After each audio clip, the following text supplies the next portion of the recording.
Adhesive.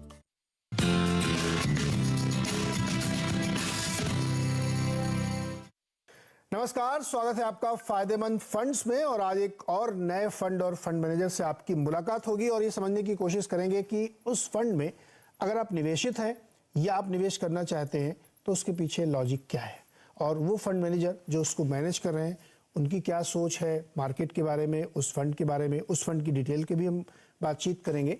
तो आज हमने जो चुना है उसका नाम है मिरे एसेट का लार्ज कैप फंड, यानी जहाँ पे बड़ी कंपनियां, ब्लू चिप्स में जहाँ पे पैसे लगते हैं। और साथ ही उसको जो मैनेज कर रहे हैं उनका नाम है गौरव मिश्रा। बहुत लंबा अनुभव है और टॉप परफॉर्मर में से एक हैं। तो गौरव जी से ये समझने की कोशिश होगी कि भाई इस फंड में इस वक्त कोई पैसे लगाए तो क्यों लगाए। लेकिन इससे पहले कि फंड मैनेजर को चूँकि हम लोग गेस करने की कोशिश करते हैं इस शो में, तो मैं ये समझना चाहूँगा गौरव जी से कि इस वक्त मार्केट को लेकर के उनका नज़रिया क्या है, क्योंकि बहुत कन्फ्यूज़न है, तरह तरह की बातें, अलग अलग जितने लोग होते हैं उतनी बातें सामने निकल के आती हैं। तो गौरव जी क्या नज़रिया क्या है आपका इंडियन मार्केट को लेकर के? पिछले 1.5 साल से तो बिल्कुल पैसा नहीं बन रहा लोगों का। जी नीरज जी, हमारा और मेरा नज़रिया मार्केट की तरफ एक बहुत ही कंस्ट्रक्टिव नज़रिया है, स्पेशली इन्वेस्टर्स जिनकी इन्वेस्टमेंट होराइजन एटलीस्ट 1 साल या उससे लंबी है। शॉर्ट टर्म में ऑफ कोर्स वॉलेटिलिटी रह सकती है, उसके कारण हम सब को पता है, दिखते हैं बेसिकली ग्लोबल क्यूज जो कुछ वॉलेटाइल रह सकते हैं अभी भी उसकी वजह से। बट अगर हम इन्वेस्टर का होराइजन अगर 1 साल और उसके बियॉन्ड है तो बहुत ही कंस्ट्रक्टिव और एक अच्छे रिटर्न्स, स्पेशली उसके और लंबे पीरियड के लिए रखो तो कंपाउंडिंग रिटर्न्स मिल सकते हैं। ओके, तो 1 साल से ज़्यादा के जो नज़रिया रखते हैं, यानी जो लंबे समय के लिए पैसे बनाना चाहते हैं, लंबे समय के लिए निवेशित रहना चाहते हैं, उनके लिए मार्केट अच्छा है। लेकिन गौरव जी, अमेरिका से हम लोग बहुत ड्राइव होते हैं और चूंकि बड़ा मार्केट है तो उससे बच नहीं सकते हम लोग। FIIs के बहुत पैसे हालांकि अभी तो आना शुरू हो गए हैं, लेकिन US में अभी भी बड़ा कन्फ्यूज़न है। कुछ लोग कह रहे हैं कि जो इकोनॉमिक इंडिकेटर्स हैं, जॉब मार्केट के हो, इन्फ्लेशन के हो, वो सब नीचे आ रहे हैं। हाउसिंग थोड़ा सा अभी स्टिकी है, जिसको कोर इन्फ्लेशन मानते हैं, लेकिन फूड एनर्जी काफ़ी नीचे आ गए हैं। फिर भी फेड का अनुमान या ऑड्स जो हम लोग देखते हुए ये मान के चल रहे हैं कि अभी मई वाली बैठक में 25 और हो सकता है जून में भी 25। तो ऐसी सिचुएशन में जहाँ पे रेट हाइक लगातार अभी रुक नहीं रही US में, हम भी एक प्रेशर में, हालांकि हमारे गवर्नर साहब ने इस पर बड़ा बोल्ड स्टेप लिया कि पॉज दे दिया उन्होंने, क्या इक्विटी मार्केट उस शॉक को झेलने के लिए तैयार है? देखिए, ये जो US की रेट हाइक की साइकिल चल रही है, काफी टाइम से ऑलरेडी मार्केट एब्जॉर्ब कर रहा है, कर चुका है। जहां तक इंडियन मार्केट की बात है, जो इंडियन मैक्रोज हैं वो उसका डोमिनेंस ज्यादा रहेगा और आउटलुक उससे ज्यादा डिटरमिन हो। और अगर हम इंडियन मैक्रोज देखें पिछले कुछ टाइम से, in fact right through Covid also और यूक्रेन क्राइसिस में भी एक अच्छा आउटकम इंडियन मैक्रोज का रहा है। और अभी भी आउटलुक मैं कहूँगा कि इनफैक्ट थोड़ा सा मार्जिनली बेटर ही हुआ है। जैसे कि रीसेंट रीडिंग्स हैं, चाहे वो इन्फ्लेशन की हो, ट्रेड करंट अकाउंट और जो डेफिसिट्स हैं वो भी ठीक हैं, बजटरी अजम्पशंस और बजट फिस्कल डेफिसिट आउटलुक, वो सब एक स्टेबल हेल्दी मैक्रो की तरफ पॉइंट कर रहे हैं। तो उस कॉन्टेक्स्ट में जो थोड़े बहुत सप्लाई साइड प्रेशर्स थे भी इन्फ्लेशन के ऊपर जिनका असर था, वो अगर कंट्रोल में आ रहे हैं तो इंडिया का मैक्रो रिलेटिवली थोड़ा सा स्टेबल रहेगा, तो वो इक्विटीज को एक डाउनसाइड सपोर्ट देगा। ऑफ कोर्स मार्केट वोलेटाइल रह सकते हैं क्योंकि ग्लोबल मनी का फ्लोज का इम्पैक्ट रहता है, पर वो शॉर्ट टर्म में रहेगा। और यस, आई मीन जो US की बात है, कहीं ना कहीं जो वो लोग इतने सीवियर स्टीपेस्ट हाइक्स लिए हैं वहाँ की मॉनेटरी अथॉरिटीज ने, उसका असर लैग से आएगा। ऑलरेडी अनइंटेंडेड कॉन्सिक्वेंसेस दिख चुके हैं जो वहाँ की बैंकिंग सिस्टम पे था। मेरे ख्याल से जो ये टाइटिंग भी हुई है उसके भी इफेक्ट्स दिखना शुरू हो जाएंगे। तो आई एम श्योर वहाँ की अथॉरिटीज डेटा देख रहे हैं और कहीं ना कहीं मेरे ख्याल से उसका हम लोग अपने इन्वेस्टमेंट डिसीजन उसके ऊपर बेस नहीं करते हैं, बट श्योरली कहीं ना कहीं पॉज और रिवर्सल भी आएगा। तो इसीलिए मैंने बोला था कि इन्वेस्टर्स जिनका लॉन्ग होराइजन है तो उसमें ये सब चीजें एवरेज आउट हो जाएंगी। अगर कोई शॉर्ट टर्म देख रहा है तो ये टाइम करने की कोशिश कर सकता है, but normally as an investor आप बिजनेसेस थोड़ा सा लॉन्ग पीरियड के लिए देख रहे हैं और चूज कर रहे हैं। सो मैं यही कहूंगा कि उसका ज्यादा मतलब और डरना नहीं चाहिए। वोलेटिलिटी डेफिनेटली रह सकती है, वो as a investor in equities सबको प्रिपेयर रहना चाहिए। सर अब आते हैं आपके फंड पे। लार्ज कैप फंड है, मेरे एसेट लार्ज कैप फंड। बहुत ही बढ़िया प्रदर्शन इसने दिखाया है, जो टॉप फंड है उनमें से है ये। और इसने अपने इंसेप्शन से लेके अब तक बहुत बढ़िया रिटर्न भी इसने दिया है। आप इसकी वेबसाइट पे जाके सारे नंबर्स पढ़ सकते हैं, उसमें हम लोग अपना समय ज़्यादा न दे करके इसको समझने की कोशिश करते हैं। तो मैं बहुत ही ब्लैंकेट सवाल सर ये पूछता हूँ कि किसी भी निवेशक को इस समय लार्ज कैप फंड में क्यों निवेश करना चाहिए? अगर रिस्क रिवार्ड थोड़ा सा रिस्क ले वो, तो मिड कैप में बहुत पैसे बन सकते हैं, लेकिन उसमें थोड़ा रिस्क रिवार्ड है। तो इस फंड की खूबियां क्या हैं और क्यों इसमें निवेश करना चाहिए, ये हमें समझाइए। अगर हम लोग देखें कि इंडिया अभी इस समय स्लाइटली $3.5 ट्रिलियन इकोनॉमी है, सब $3.5 ट्रिलियन इकोनॉमी है।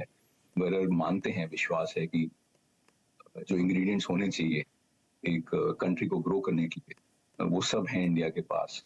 और अगले 5-10 साल के लिए एटलीस्ट जैसे मैं कह रहा था कि डबल डिजिट या जीडीपी जो है वो 3.5 से 5 और 7 ट्रिलियन तक जाएगी कम से कम।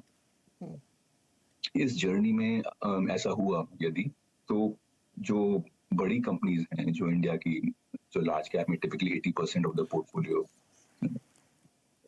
टॉप 100 कंपनीज का होता है, तो अगर इतना सिस्टम और कंट्री डबल हुई 3.5 से 5 और 7 ट्रिलियन, इसमें बड़ी कंपनीज तो डेफिनेटली पार्टिसिपेट करेंगी।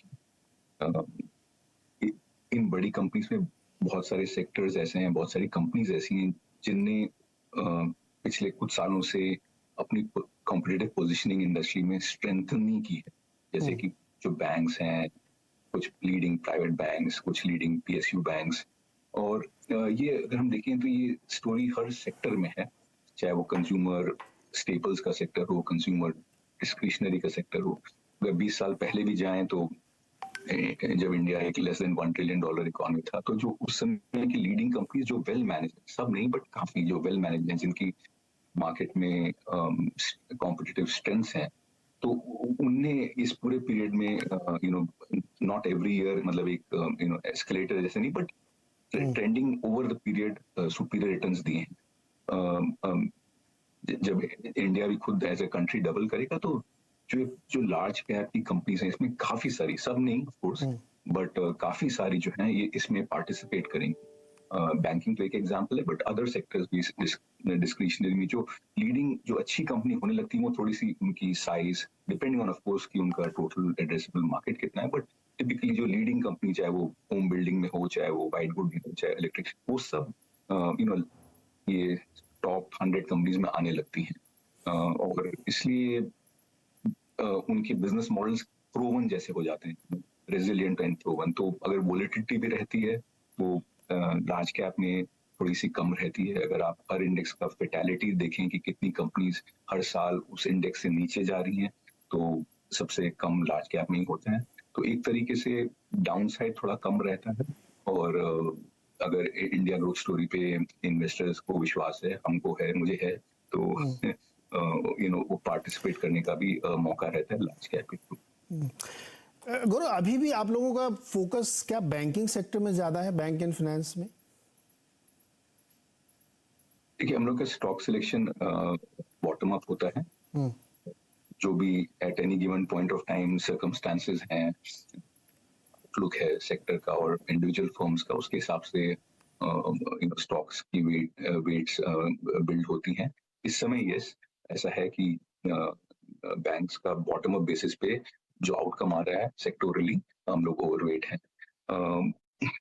उसके कारण वैसे मतलब पता है कि साइकिल जो है, कि क्रेडिट साइकिल हो, एसेट क्वालिटी साइकिल हो, सब टर्न अराउंड कर चुके हैं। मतलब ट्रेंड अच्छा लग रहा है फॉर एटलीस्ट सम टाइम। उसके अलावा वैल्यूएशन भी अभी कंफर्टेबल जोन में। सो ये सब कारणों से हम लोग सेक्टर पे ओवरवेट है।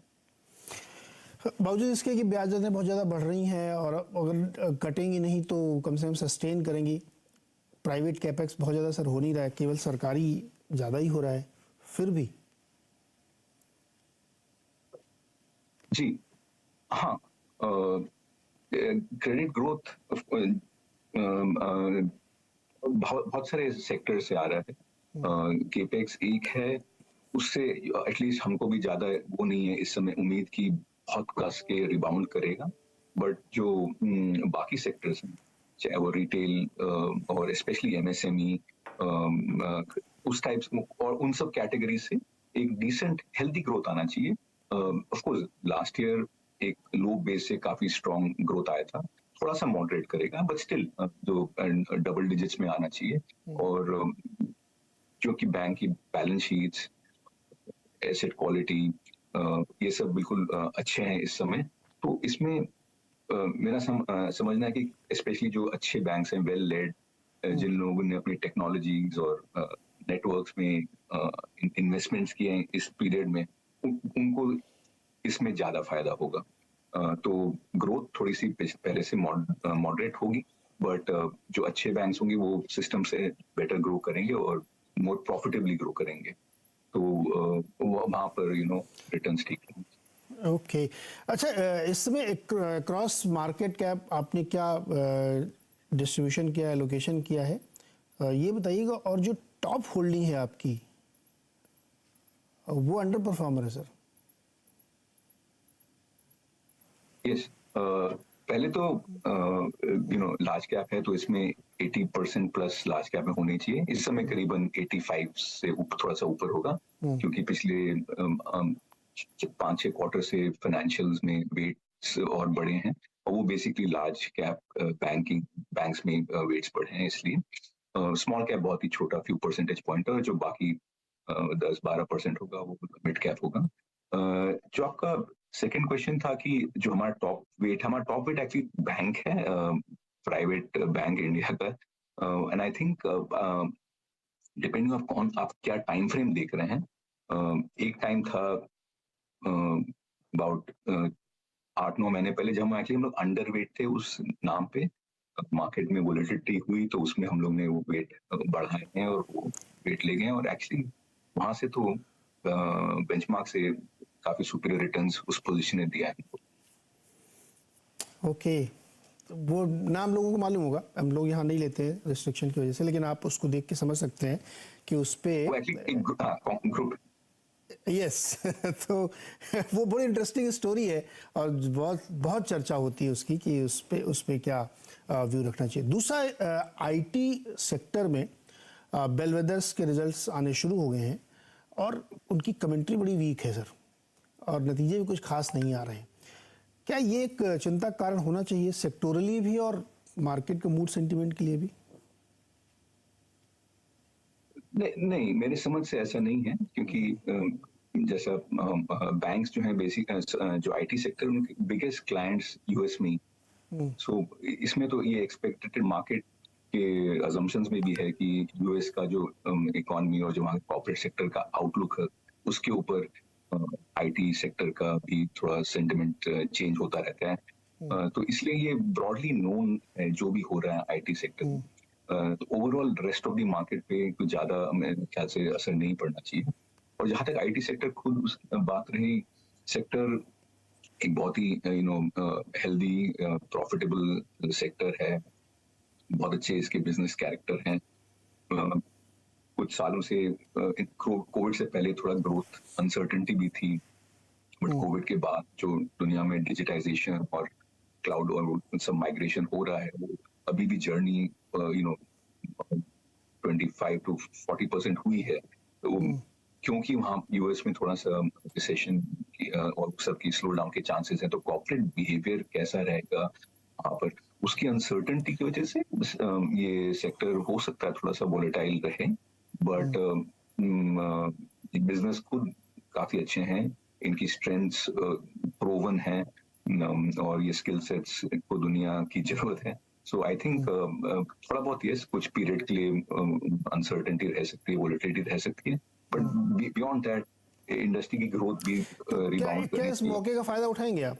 अभी अनसर्टेनिटी रहेगी और चूंकि बिजनेस थोड़ा सा कम चल रहा है तो वैल्यूएशन नीचे आएंगे तो आप मौके का फायदा उठाएंगे या अभी अवॉइड रखेंगे 1-2 क्वार्टर्स को? थोड़ा सा वेट एंड वॉच रहेगा। कभी कभी ये डिसीजंस मतलब डिपेंड करेंगे कि क्या वैल्यूएशंस कुछ ज्यादा ही अट्रैक्टिव हो गए या ग्रोथ मार्जिन पे या आउटलुक जो है मार्जिन पे वो थोड़ा और इम्प्रूव हो रहा है। अच्छा, वैल्यूएशन वाइज जो टॉप आईटी कंपनीज वो स्टिल महंगी दिखती है अगर आप प्री कोविड से कंपेयर करें तो, या ये सोच गलत है?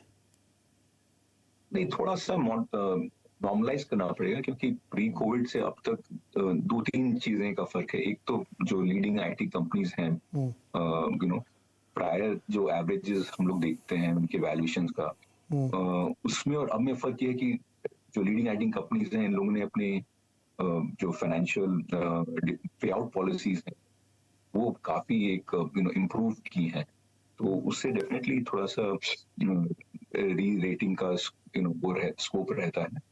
और सिमिलरली जो ग्रोथ आउटलुक है जो मैं कह रहा था पोस्ट कोविड, वो पहले से कुछ परसेंटेज पॉइंट ऊपर हुआ है क्योंकि ये दुनिया पूरी माइग्रेट कर रही है क्लाउड और डिजिटलाइजेशन, और इंडियन आईटी कंपनीज इनकी जरूरत है।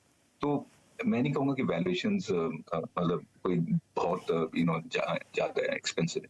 यहाँ पे एक छोटा सा ब्रेक लेते हैं और ब्रेक से जब वापस आएंगे तो कुछ ऐसी कंपनियों की बात करेंगे जो पिछले दिनों आईपीओ में आई थी लेकिन तगड़े उनमें करेक्शन हुए। क्या अब भी उन कंपनियों पे मेरे सेट का भरोसा बना हुआ है?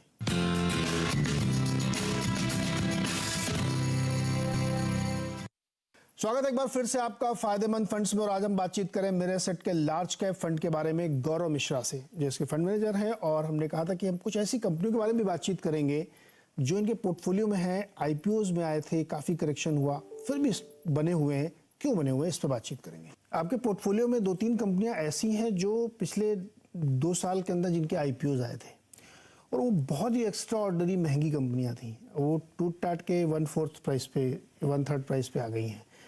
आप उनको अभी भी होल्ड कर रहे हैं या आपने बीच में उनको एवरेज आउट किया है? जो ऐसी पोर्टफोलियो कंपनीज जिसमें जब हम लोग इन्वेस्ट करते हैं, सपोज आईपीओ में किया है, उस समय अप्रोच ये रहती है कि डिपेंडिंग ऑन क्या प्रोफाइल है कंपनी का, कोई कंपनीज ऐसी हैं जिनका बिजनेस मॉडल इवॉल्व हो रहा था।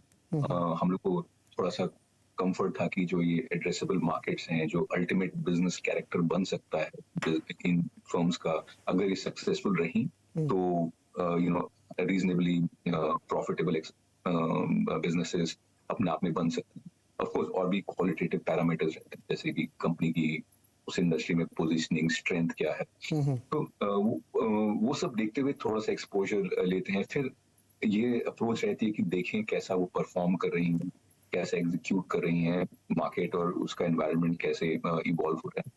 ऑफ कोर्स करेक्शंस ज्यादा स्टीप हुए हैं कोई कैटेगरीज में, बट ब्रॉडली अगर बिजनेसेस हमारे एक्सपेक्टेशंस के साथ साथ या उससे बेटर परफॉर्म कर रही हैं और करेक्शन भी हुआ है, तो इन सम केसेस वेट्स हम लोग ने फिर बिल्ड किया। तो आप उनके बिजनेसेस पे अभी भी भरोसा आपका बना हुआ है? आपको कोई उनके बिजनेस में कोई दिक्कत नहीं लगती, केवल प्राइस करेक्शन हुआ क्योंकि ओवर वैल्यूड थे वो? हाँ, बिजनेसेस इवॉल्व कर रहे हैं और हम लोग के बहुत ही एक साइज पोजीशंस हैं उनपे, वेट बढ़ाए भी हैं तो भी एक बहुत ही साइज पोजीशंस हैं, वो हम लोग मतलब ट्रैक कर रहे हैं बहुत क्लोजली।